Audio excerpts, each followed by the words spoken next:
The fact that India lacks the sort of infrastructure required to elevate the country to becoming the first-class citizens of the world is a well-established fact.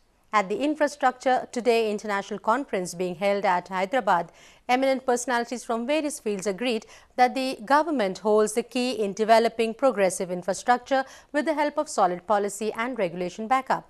M.S. Shankar has more details.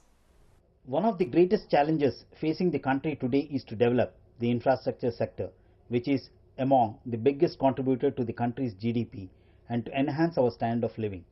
To develop a world-class infrastructure, the country requires large investments, both domestic and foreign, complemented by well-designed public-private partnership initiatives.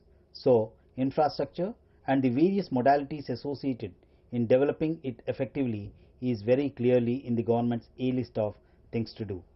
$320 billion was derived essentially on the strength of a growth rate of 12%, annual growth rate of 12% in real terms in infrastructure, as compared to a 9% growth in GDP.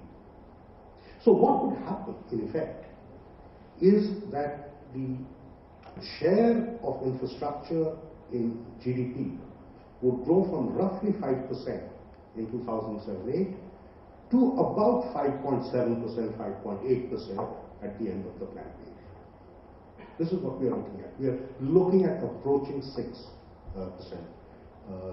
infrastructure spend.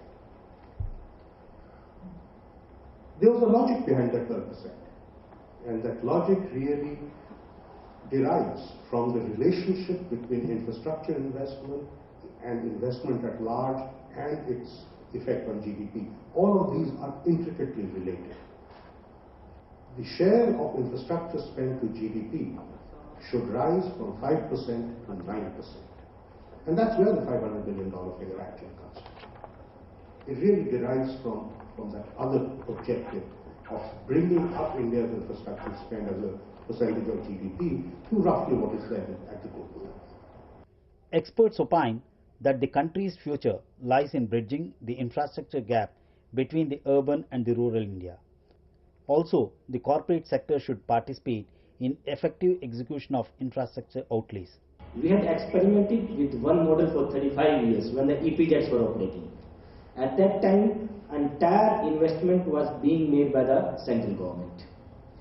But the new SZ scheme envisages investment from the private sector, envisages investment from the state government agencies like GIDC, MITC or APIC, etc. On the whole, the message that emerged out of the conference is loud and clear that the need to bridge the gap in infrastructure requirements needs to gather momentum in India. From Hyderabad, this is M.S. Shankar reporting along with camera person Tarak Ram for Real Estate Television.